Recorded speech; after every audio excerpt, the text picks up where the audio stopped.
யானை மிதிச்சுதான் பாரதியார் இறந்தாருன்னு இந்து வரைக்கும் கூட நிறைய பேர் தவறா நினைச்சிட்டு இருக்காங்க. ஆனா அது உண்மை இல்லை.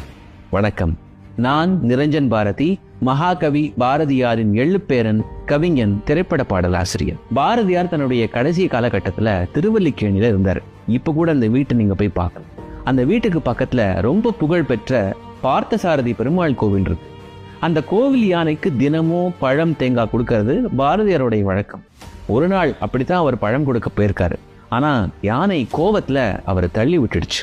முண்டாசு மேல யானையோடைய தும்பிக்கை பட்டு பாரதியார் மயங்கி கீழே விழுந்துட்டார். அவருடைய உதட்டுல கூட நல்ல காயம். தகவலை கேள்விப்பட்ட அவருடைய சீடர் குவளை கண்ணன் ஓடி போய் அவரை தூக்கி ராயப்பேட்டை அரசு மருத்துவமனையில சேர்த்தார். அதற்கு பிறகு அவர் மீண்டும் பணிக்கு திரும்பிட்டார்.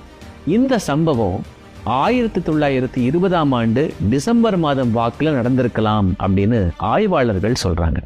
இந்த யானை சம்பவத்துக்கு பிறகு கிட்டத்தட்ட 10 மாசம் பாரதியார் உயிரோடு இருந்தார்.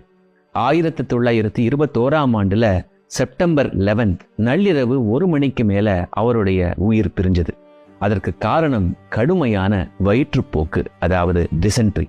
இனிமேலாவது பாரதியார் யானை மிதிச்சு இறந்தாரு அப்படிங்கிற தவறான தகவலை பரப்பாம இருப்போம்.